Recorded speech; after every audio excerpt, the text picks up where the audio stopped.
नमस्कार साथियों, हमारे चैनल में आपका स्वागत है।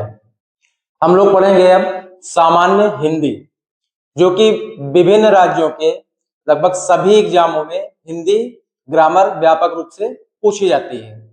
बच्चे अधिकतर इसमें ग्रामर में गलतियां करते हैं। ठीक,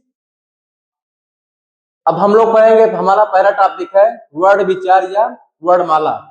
इसको पढ़ने से पहले सबसे पहले हम जाने भाषा क्या है। भाषा, जैसे मैं आपसे बात कर रहा हूं, एक भाषा के रूप में ही बात कर रहा हूं, ठीक, लेकिन मौखिक बात कर रहा हूं। तो भाषा शब्द संस्कृत के भाष शब्द से है। भाष शब्द से है। इसका तात्पर्य या इसका अर्थ होता है अपनी वाणी को, वाणी या मैं जो बोल रहा हूं वाणी को व्यक्त करना। भाषा वही तो होगी ना। मैं आपसे बात कर रहा हूं, बोलित रहा हूं, अपनी वाणी को आपके इस माध्यम से आपके पास पहुंचा रहा हूं। ये भाषा ही आपकी हुई। भाषा एक प्रकार से देखें, भाषा वह साधन है जिसके माध्यम से व्यक्ति बोलकर, जैसे मैं बोल रहा हूं व्हाइट बोर्ड पे लिख भी रहा हूं, ठीक, बोलकर, लिखकर और अथवा पढ़कर। मैं जैसे पढ़ रहा हूं वर्ड विचार वर्णमाला पढ़ रहा हूं तो ये भी भाषा का ही परिभाषा में आ जाएगी। अपने विचारों और भावों को आदान प्रदान करना।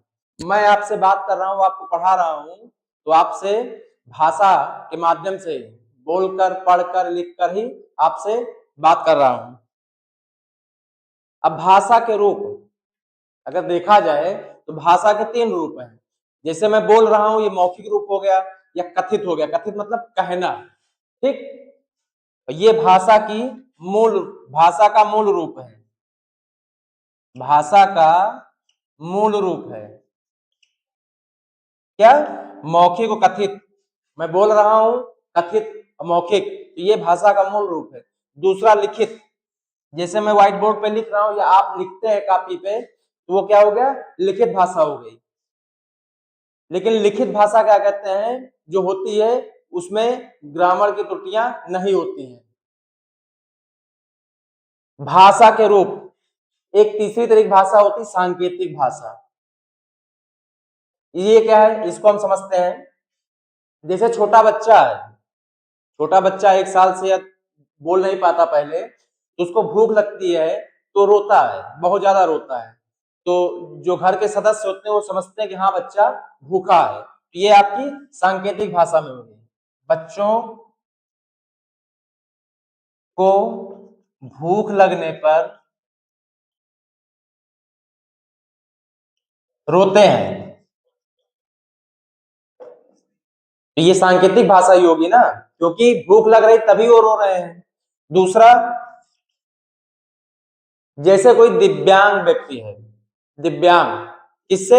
नाक से, सॉरी, मुख से और कान से। क्यों? अगर मुख से दिव्यांग है तो बोल सकता नहीं, वो इशारों में ही बात करेगा, तो सांकेतिक रूप में ही बात करेगा ना। और कान से अगर बहरा है, वो सुन नहीं पा रहा है, तो वो भी अगर बात करेगा, कुछ कहेगा, तो वो भी सांकेतिक रूप में ही हाथ के इशारे से ही आपको आपसे संवाद करेगा। दिव्यांग व्यक्ति,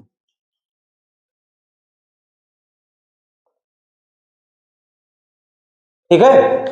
इतनी बातें आपको स्पष्ट हो गई ना। अब इसका आगे का टॉपिक हम लोग अभी पढ़ते हैं। अभी तक हम लोगों ने भाषा क्या होती है, भाषा के बारे में जाने, भाषा की परिभाषा के बारे में जाने और भाषा के प्रकार जाने। तो भाषा के प्रकार कितने होते हैं? मौखिक, लिखित और सांकेतिक। उसके बारे में अब हम लोग समझेंगे भाषा की इकाइयां। अब भाषा इकाई में सबसे पहले ध्वनि।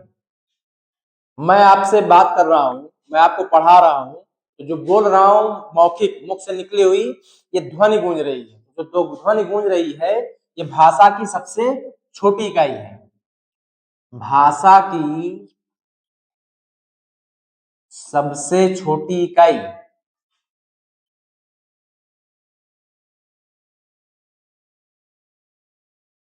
ठीक, मैं जो बोल रहा हूं मुख से निकली हुई स्वतंत्र आवाज, इसको कह सकते हैं मुख से निकली या मौखिक निकली स्वतंत्र आवाज। ये क्या है? ध्वनि। ये भाषा की सबसे छोटी इकाई है। अब इसके बाद आइए वर्ड। ये वह ध्वनि जिसके टुकड़े ना हो सके, जिसके टुकड़े ना हो सके। इसको हम लोग विस्तार रूप से समझेंगे इस चैप्टर में, वर्ड विचार वर्णमाला में। इसका उदाहरण देखते हैं, जैसे आ हो गया, का हो गया, सा हो गया आदि। और जो ये वर्ड है ये लिखित भाषा की सबसे छोटी इकाई है।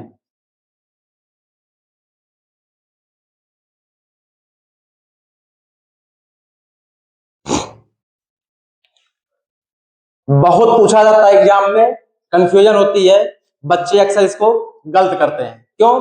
क्योंकि अगर प्रश्न में दिया रहेगा भाषा की सबसे छोटी इकाई और ऑप्शन में अगर ध्वनि है, वर्ड है, तो हमारा उत्तर क्या होगा? ध्वनि। अगर प्रश्न में भाषा की सबसे छोटी इकाई पूछे, ध्वनि मेंशन ना हो, उसमें ऑप्शन में ध्वनि ना दिया गया हो, वर्ड हो, शब्द हो या और कुछ दिया गया हो, तो हमारा उत्तर होगा वर्ड। और लिखित भाषा की सबसे छोटी इकाई ये होती वर्ड। ठीक, अब शब्द समझते हैं। वर्णों के सार्थक, सार्थक क्यों बोल रहे हैं अभी समझते हैं। वर्णों के सार्थक समूह को क्या कहते हैं? शब्द कहते हैं। जैसे अब हम लिख दें लमक, इसका अर्थ आप बता सकते हैं? मुझे तो नहीं पता है। अगर आप इसको लिखते हैं कमल, कमल, इसका अर्थ निकल रहा है ना? एक पुष्प होता है, पौधा है, एक पुष्प है, फूल है, कमल।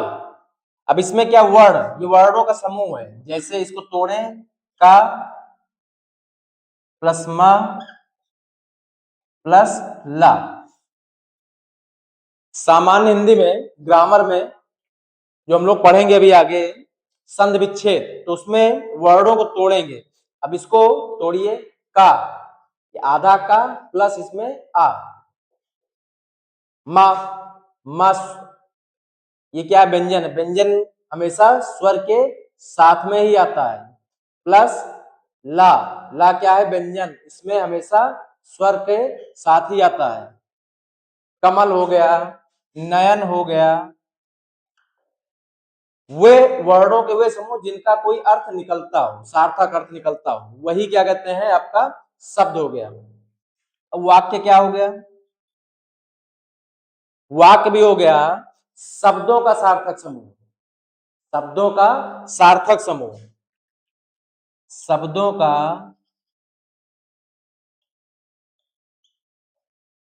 सार्थक समूह। अब सार्थक का मतलब क्या हुआ? जैसे मैं आपको पढ़ा रहा हूं, मैं आपको पढ़ा रहा हूं,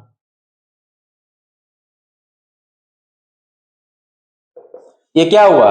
ये आपको दिख रहा ना, सार्थक शब्द है। अब इसको अगर मैं लिख दूं, मैं रहा हूं पढ़ा, मैं रहा हूं आपको पढ़ा, ये आपको सार्थक समूह दिख रहा है? ये वाक्य तो है नहीं, मैं रहा हूं आपको पढ़ा, सार्थक नहीं है ना? तो ये मैं आपको पढ़ा रहा हूं, ये सार्थक है, इसी को सार्थक शब्द बोलते हैं।